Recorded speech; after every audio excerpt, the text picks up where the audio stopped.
we have obtained expression of stress intensity factor. I can write the original equations, asymptotic representations in terms of stress intensity factor. I'll recall the original general relations for asymptotic representations.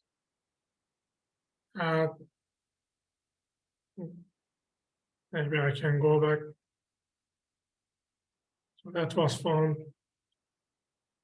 Sigma y, for example, is sigma times square root of pi a over square root of 2 pi r cosine theta over 2 times this term. And we have shown that this is actually the stress intensity factor. In sigma xx, again, it appears as a multiplying factor. In sigma xy, this term. And replace these by K1, and you will get general representations for crack tip fields. Replace sigma times square root of pi a by K1. And you will get this expression for sigma yy. K1 over square root of 2 pi r times this angular function. Sigma x, again K1, sigma xy. Now stresses are written in terms of K1, in terms of particular stress or crack length terms. But these relations are applicable for all types of mode 1 crack problems. You might have a different geometry or different loading.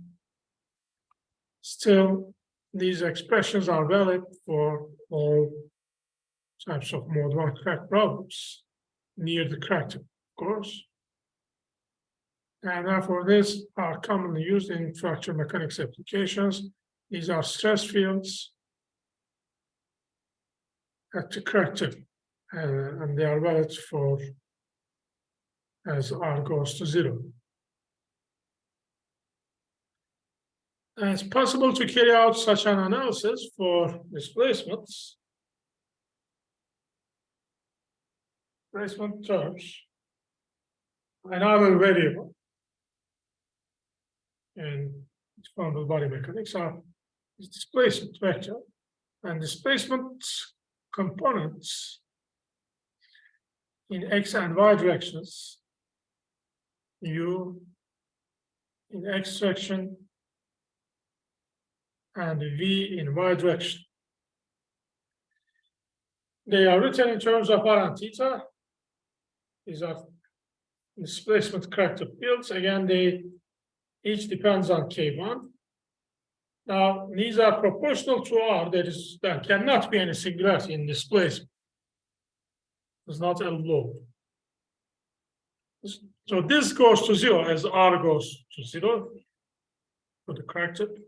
V is proportional to square root of R. Again, a function of theta. But displacements also depend on material properties, mu, shear modulus, and coupling. Course of constants, this is written in terms of Poisson's ratio for plane stress and strain. There are different expressions for coupling. And these are referred to as universal expressions or general expressions for mode 1 cracks. They are applicable for all types of mode 1 problems, but for each mode 1 problem, you'll have a unique K1. Therefore, K1 defines the strength of the single field. It's a function of stress and crack length. And this was an analysis for mode 1. Whole analysis we have considered was for mode 1 cracks, and such derivations can be repeated for mode 2 cracks. In mode 1, we have opening mode stress, no shear. Can apply mode crack by shear stress, and then it's going to lead to mode 1 conditions, mode 2 conditions. And still for mode 2, Westergaard method is applicable. An example is given in the homework. You can apply the Westergaard technique, find full field solutions for stresses, find asymptotic fields. And in the end, it will be possible to determine all asymptotic fields for all modes of loading, mode 1, mode 2, mode 3 modes of loading. And I'm now going to show these asymptotic results. This file, fields.pdf, contains the corrective fields for different modes of loading. These are actually referred to as two-dimensional fields, 2D crack problems. It has to be either plane stress or strain. First, mode 1 crack. Suppose that this is under mode 1 loading, opening mode of loading, and these are corrective coordinates on theta. And these are the corrective fields we have. I have just mentioned these or shown these expressions. Stresses and displacements are written as functions of r and theta. Again, there is the square root singularity. And K1 depends on the particular crack problem. It's called mode 1 stress intensity factor. And what is mode 1 stress intensity factor? The definitions are rewritten here. K1 at A, at the crack tip A,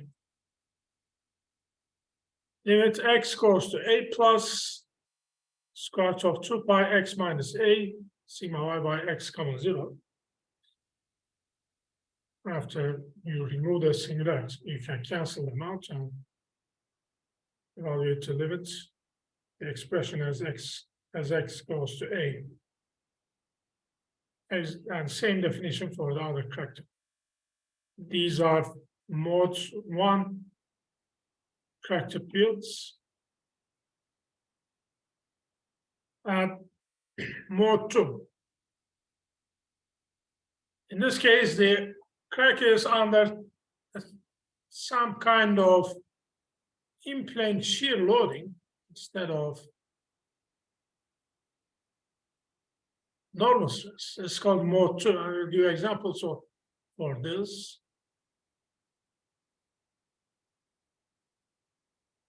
A similar analysis can be carried out by following Westergaard method. We can derive the full field expressions using Westergaard stress functions and work on them to derive the asymptotic expressions or crack tip fields. These are the crack tip fields for a mode 2 problem, which are valid only for r goes to 0. And they are now written in terms of K2. This K2, it's named as mode 2 stress intensity factor. Stress components, again, square root singularity at the crack tips times an angular distribution. Displacement fields are also written in terms of K2. What's the general definition of the mode 2 stress intensity factor?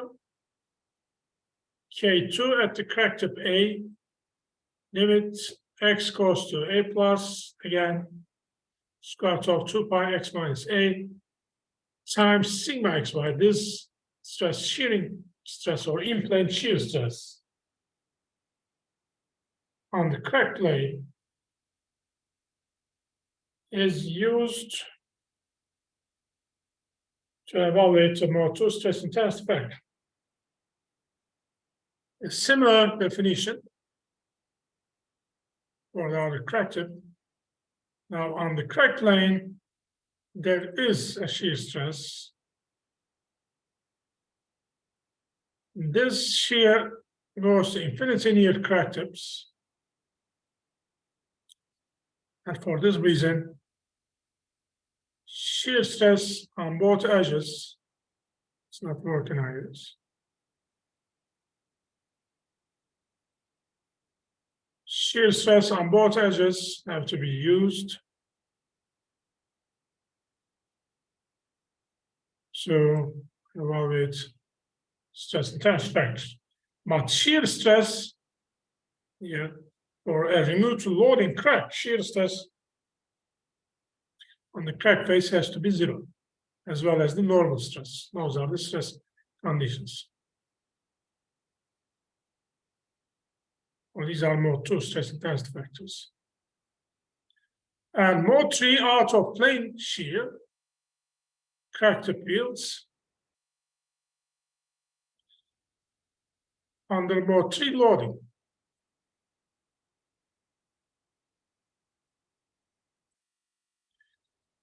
These are the non-zero stress components. Shear is out of plane direction as either sigma zx or sigma zy or yz. If you think about this, the depth, you can think of this as the x-plane. And sigma xc is in this direction, in out of plane direction. This is called out of plane shear. And they are written in terms of K3. Now, K3 is the mode 3 stress intensity factor. Somewhat simpler expression, or sigma xz near the crack tip, sigma yz, as well as the displacement components W, displacement component in z direction, that's sigma yz. Can show it also on the y plane or the x plane. These are 0 in mode 3 loadings, but square root singularity still exists here with a simple angular distribution. And what's the definition of the mode 3 stress intensity factor? These are non-zero components, and this depends on the stress component sigma yz. And if you consider y plane, for example, you'll be able to show a stress acting on the crack plane. Or if this is the crack plane, out of plane shear, it's acting in this direction. Sigma yz, therefore K3 depends on sigma yz. The same definition, limit x goes to a, square root of 2 pi x minus a times sigma yz.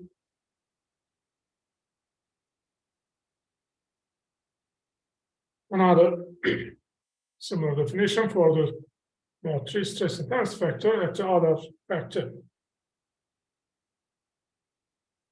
It's possible to have mixed mode problems.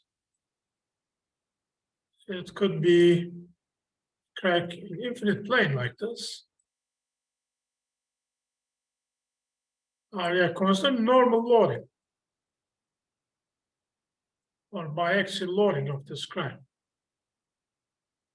which leads to mode 1 conditions. Biaxial loading, and this is a mode 1 problem. For you have to calculate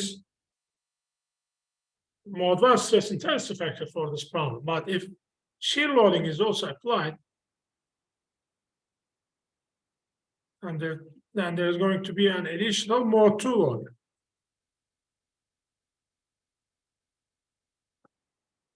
Therefore, this is named as a mixed mode problem.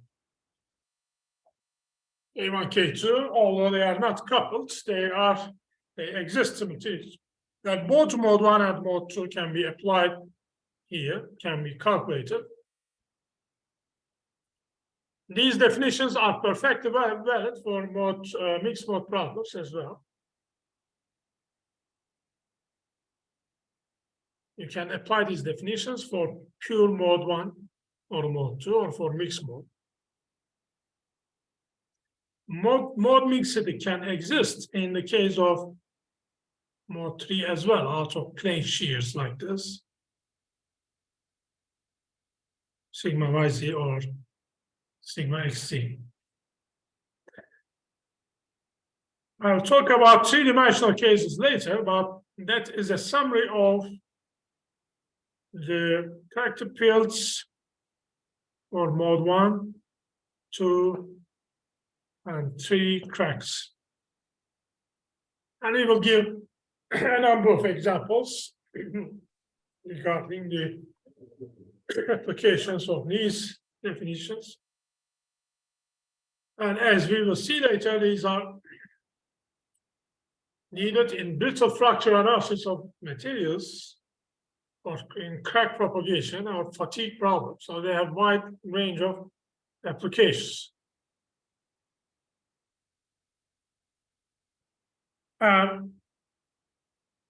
In the next part, I'll be talking about a more general solution.